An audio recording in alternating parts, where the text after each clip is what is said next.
ध्यान रखिए। कई ऐसे वीर हैं, कई जवान कहता है कि मैं देख रहा हूं, बूढ़ा कहता है क्या देखना, मैं तो दिख रहा है मुझे तो भविष्य मेरा जीवन क्या हुआ करता है। ये वसीयत है भगवान महावीर की, हमने आज भी संभाला है, उसमें वृद्धि की है। अब नंबर है आपका। आपको भी 3 चीज दी थी भगवान महावीर ने, लोटा, डोरी, छन्ना। कहाँ है?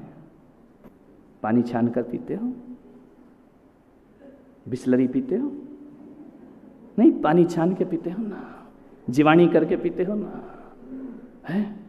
पहले का जैन, रात्रि में जिसकी जैन कौन होता है मालूम है?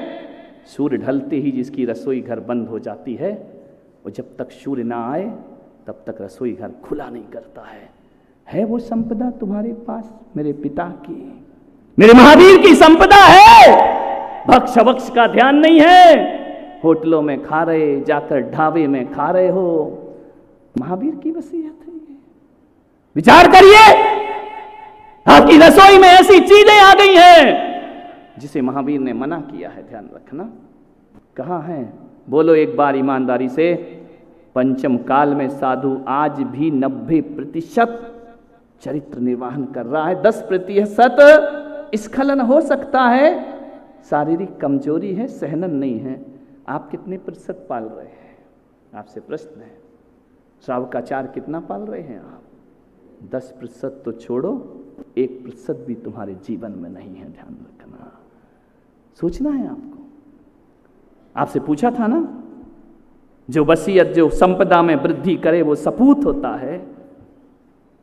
आगे डैश डैश डैश, समझ जाइए आप, आपने क्या वृद्धि की है अपने जीवन में, सोचना है आपको। कदम बढ़ाए हैं आगे? नहीं बढ़ाए ना। क्यों नहीं बढ़ाए?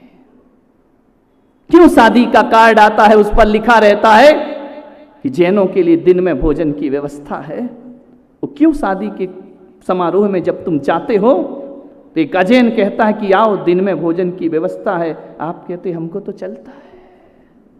ये वसीयत है तुम्हारे महावीर की। ये धर्म लेकर के जा रहे हो, ये ऊंचाइयां प्रदान कर रहे हो, ये वृद्धि कर रहे हो हमारे महावीर के वंश की। ये तुमने उनकी विरासत में अभिवृद्धि की है अपने जीवन में। विचार करिए, कहां गई वो वसीयत? यदि जैन खड़ा हो जाए तो अदालत में गवाह की जरूरत नहीं पड़ा करती थी, और आज जैन खड़ा हो जाए तो अदालत तो छोड़ो, तुम्हारी बीवी को तुम पे पूरा विश्वास नहीं है। ध्यान रखना कि तुम ईमानदार जीवन जीते हो, तुम्हारी औलाद तुम पर विश्वास नहीं करती है। विचार करिए आप, कहां गई मेरे महावीर की वह संपदा? क्या किया उसका आपने? लड़ाई झगड़े, पंथवाद, संतवाद, जातिवाद बांट दिया, महावीर के टुकड़े टुकड़े कर दिए। एक बात ध्यान रखना, संत संत होता है, यदि दिगंबर संत ना 20 पंथ होता ना 13 पंथ होता है, वह तो निर्ग्रंथ पंथ का पथिक हुआ करता है। आज हम संतों ने जोड़ रखा है समाज को। हम किसी भी परंपरा में दीक्षित हो जाए, दिगंबर समाज का सन्यास वो सन्यास है कि हमारे कोई भी पंथ के लोग हों, चाहे 20 हो चाहे 13 हो, मुनि महाराज उनके वही हुआ करते हैं। मुनि महाराज नहीं बटा करते हैं। मुनि वही है, चर्या वही है, वही 28 मूल गुण है, वही उनका चरित्र है। पूजन पद्धति में लड़ाई हो सकती है, लेकिन हमारे चरित्रों में कभी कोई लड़ाई नहीं हुआ करती है। ध्यान रखना, आज भी उस वसीयत को संतों ने संभाल रखा है।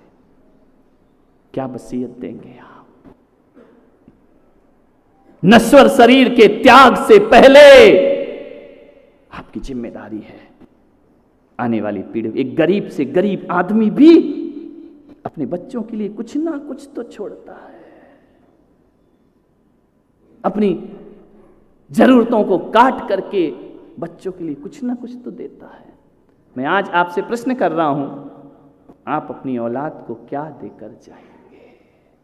औलाद को बुरा तो सबको ही बोलते हैं, बहू को बुरा तो सबको ही बोलते हैं, बच्चों को बुरा तो सब बोलते हैं। ये लोग कहना नहीं मानते, ये जिद्दी हैं, ये बेकार हैं, अच्छी औलाद नहीं है।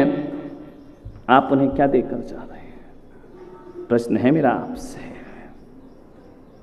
मान्यवर, मालूम है आज मुझे याद आता है वो समय और वक्त, एक व्यक्ति, एक बहुत अच्छा संभ्रांत व्यक्ति मेरे पास आया, मेरे चरण पकड़े और रोने लगा। मैंने कहा संत के पास आकर रोते क्यों? बोले महाराज आज जीवन में संतुष्टि मिली है मुझे, आज सुख मिला है मुझे अपनी जिंदगी में, आज आनंद की बरसात हुई है मेरी जिंदगी में। मैंने कहा ऐसा क्या हो गया? बोले आज आपके प्रवचन मैंने टीवी पर सुने, तभी से लगन लगी थी कि एक बार तो इस संत के दर्शन जरूर करूंगा। मैं बड़ी दूर से आया हूं घूमते पूछते। मैंने कहा ऐसा क्या हो गया? बोले आपके एक प्रवचन ने मेरी जिंदगी बदल दी, मैं आज स्वाभिमान से जी रहा हूं। मैंने कहा हुआ क्या? बोले आपके प्रवचन मैंने टीवी पर सुने, यूट्यूब पर सुने, आपने एक बात बोली कि जिंदगी को ऐसी जियो जिंदगी को कि दूसरों के लिए प्रेरणा स्रोत बन सको। महाराज मैं बेईमानी करता था, नंबर 2 करता था, मैं झूठ बोलता था, ऐसा कोई पाप नहीं है जो मैं नहीं करता था, लेकिन आपके प्रवचन सुनते सुनते मुझे लगा कि मुझे अब अपनी जिंदगी बदलना चाहिए। बहुत हो गया ये जीवन जी करके, जो शेष बचा है इसे संवारना चाहिए। महाराज मैंने उस दिन से संकल्प लिया कि मैं किसी भी गलत काम को नहीं करूंगा। फिर क्या हुआ? परेशानियां बहुत हुई, लोगों ने मुझ पर व्यंग किए, क्या तू साधु संतों के प्रवचन में लगा है, जिंदगी को जी। मैंने मंदिर जाना शुरू कर दिया, मैंने रात्रि में भोजन त्याग शुरू कर दिया, मैंने सिगरेट पीना बंद कर दिया, और सबसे बड़ी बात महाराज मैंने गुस्सा करना बंद कर दिया। आप शादी के पहले ऐसे रहते हो? पहले तो पता भी नहीं चलता था किससे विवाह होना। बारात आती थी तब दुल्हन पहली बार दूल्हे का चेहरा देखा करती थी, ध्यान रखना। अब काय का घूंघट पहले ही सब देख दाख लिया। 6-6 महीने से घूम रहे हैं एंगेजमेंट होने के बाद, कहीं यहां जा रहे वहां जा रहे, ये विकृत संस्कृतियां हमारे देश में। फिर कहते हो कि पत्नी हमसे डरती नहीं, क्या डरेगी? पहले ही समझ गई लल्लू राम है, इससे क्या डरना है। ध्यान रखना, विचार करना है। हमारी पत्नी घर की मर्यादा का ध्यान नहीं रखेगी, अमर्यादित काम तो तुमने पहले ही कर लिए हैं, अब किस मर्यादा की उम्मीद रखते हो अपनी जिंदगी में? ध्यान रखिए। उसका दुष्परिणाम यह हो रहा है कि पहले शादी होती थी तो प्रेम दिनों दिन बढ़ता था, अब प्रेम नहीं बढ़ता है, एक रिश्ता है बस रूखा। पत्नी बहू बेटे का सुनना नहीं चाहती, बेटा बहू का सुनना नहीं चाहता है।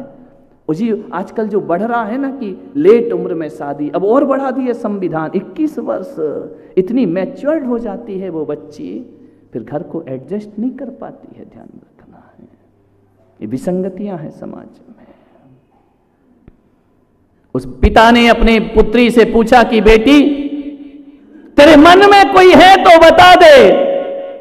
लड़की ने कहा पिताजी जिस गुरु से आपने जीवन बदला है ना, उसके प्रवचन मैं भी सुनती हूं।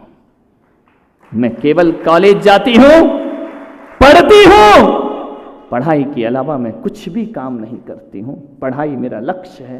बोले बेटा फिर भी कोई ख्याल में आया हो? बोले मैंने शादी का कोई ख्याल ही नहीं बनाया पिताजी। बेटा लेकिन शादी तो करना पड़ेगी ना? बोले वो आपकी मर्जी है। तो बेटा एक बात बता, किससे शादी करेगी, बिजनेसमैन से या सर्विस क्लास लड़के से? उसने कहा पिताजी मैंने ये भी नहीं सोचा है। अरे ये भी नहीं सोचा? अरे तू चॉइस तो बता कि तू व्यापारी वर्ग में जाना चाहती है या सर्विस क्लास में जाना चाहती है। बच्ची ने कहा पापा मैंने ये भी नहीं सोचा है। मिनिस्टर नेतागिरी में जाना चाहते, बोले ये भी नहीं मैंने कुछ सोचा ही नहीं है कि मुझे किस तरह के लड़के से शादी करना है। बेटा एक बात बता, दौलतवान लड़का चाहिए, खूबसूरत बच्चा चाहिए?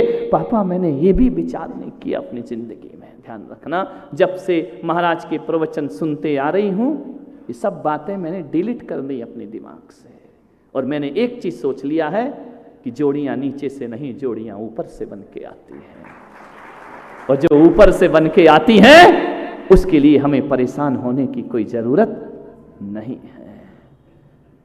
बेटा एक बात बता दे, तू यदि बता देगी तो मुझे तेरे लिए वर ढूंढने में सुविधा होगी, मैं तुझे गलत नहीं समझूंगा। बोले नहीं पापा, गलत समझो या ना समझो, मैंने ऐसा कुछ भी नहीं सोचा है जिंदगी में। अच्छा बेटा एक बात बता दे, लड़का नहीं बता सकती कौन सा, ये नहीं बता सकती कि व्यापार या सर्विस, इतना तो बता तू किस तरह के लड़के से शादी करना चाहेगी?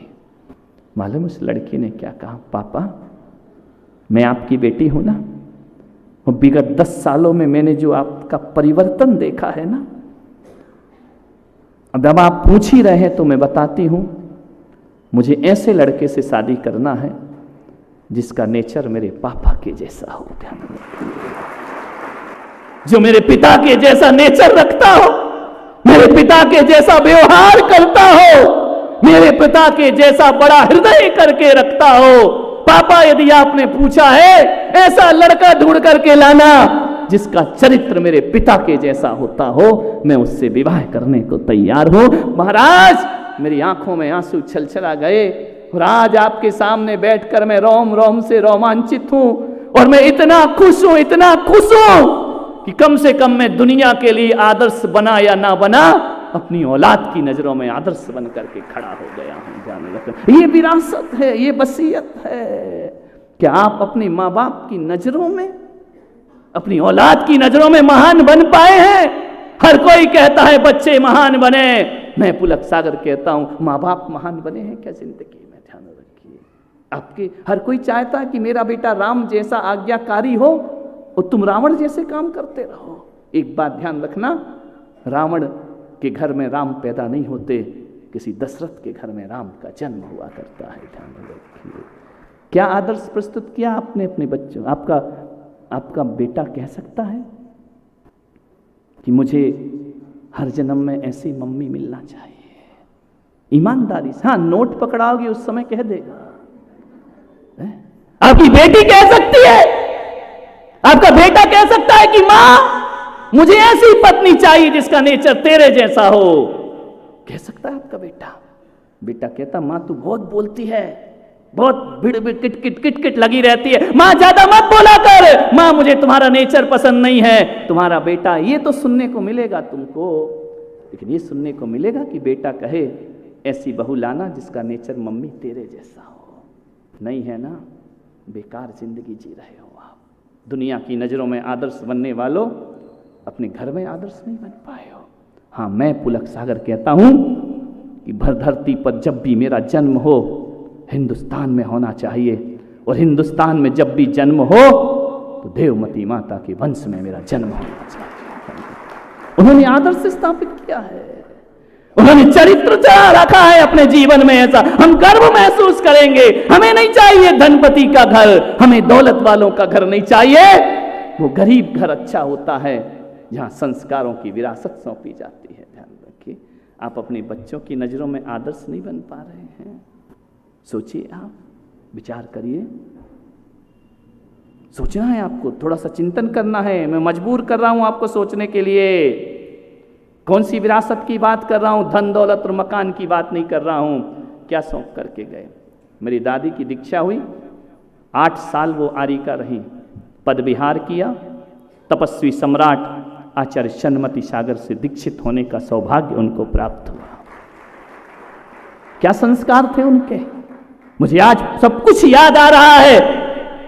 दुर्ग में, छत्तीसगढ़ में, रायपुर के पास एक दुर्ग है, वहां आचार्य शनमती सागर जी महाराज का चातुर्मास चल रहा था। आचार्य महाराज ने 10 दिन के उपवास धारण किए, 1980 की बात है, ध्यान रखना। 10 दिन के उपवास धारण किए, 10 दिन तक उन्हें संकल्प नहीं मिला, उनको विधि नहीं मिली। उन्होंने कहा जब तक मेरा संकल्प पूरा नहीं होगा मैं आहार ग्रहण नहीं करूंगा। ध्यान रखना, तपस्वी सम्राट सनमति सागर जैसा तपहपूत इस धरती पर आज तक नहीं हुआ है और ना आगे होगा। जिसने सारी जिंदगी 1 लीटर मट्ठे में गुजार दी, जिसने इतना कठोर तप किया कि 1-2 महीने के उपवास तो उनके बाएं हाथ का काम हुआ करता था। तपस्या की मूर्ति जीवंत कोई है तो आचार्य सनमति सागर महाराज हुआ करते हैं। वो हमारे खानदान के गुरु हैं, हमारे वंश के गुरु हैं। वो उन्होंने बहुत उपकार किया है, उनके उपकार की छत हमारी पूरी खानदान पर महफूज किए, हमको ध्यान रखना। इतने महान तपस्वी, कठोर तपस्चरण, 4-4, 5-5 दिन, 8-8 दिन के उपवास के बाद भी 1.5 घंटे खड़े होकर के सामायिक करना कोई सनमति सागर महाराज से जाकर के सीखे। बहुत तपस्वी थे। हाथ अंत समय आपको मालूम होगा, यहां महाराज आए भी हैं, उनके हाथ में व्याधि हुई, उन्होंने इलाज नहीं कराया। ध्यान रखना, ऐसे ही हाथ लेकर चलते रहे। देख करके आंखें भर आती थी उनकी तपस्या, जिसने अपना शरीर तप की अग्नि में झुलसा दिया हो। ध्यान रखना, कोई राग नहीं रखा अपने शरीर से। उन्होंने संकल्प ले लिया कि जो मुझसे दीक्षा लेगा तो मैं पारणा करूंगा, वरना नहीं करूंगा। पूरा दुर्ग समाज स्तब्ध हो गया। छत्तीसगढ़ का हर तरह की विधि मिला सकता है श्रावक, इतनी बड़ी विधि कि दीक्षा धारण करो। 10 दिन आहार नहीं मिले महाराज को पर्युषण में, 10 दिन तक उपवास किया। ये दादी जिसका नाम पूर्णिमा देवी था, वह उनके दर्शन को गई। पूरा दुर्ग समाज देख रहा है।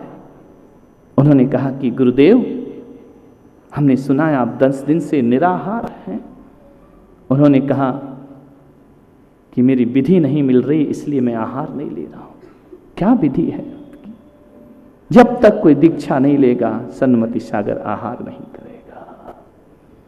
उसने सोचा कि इतनी बड़ी समाज में एक भी दीक्षार्थी नहीं है। उसने कहा कि महाराज, मेरा जीना व्यर्थ है कि मैं घर में रोज रोटी खाऊं, मेरा गुरु भूखा बैठा रहे। ऐसी जिंदगी से तो बेकार की जिंदगी, हमको तो प्राण त्याग देना चाहिए अपने। महाराज, कल आहार पर उठो। आपका संकल्प कोई करे या नहीं करे, ये पूर्णिमा देवी आपका संकल्प पूरा करेगी। केवल दर्शन को गई थी, केवल दर्शन को, सब कुछ छोड़ दिया, ये संकल्प पूरा करेगी।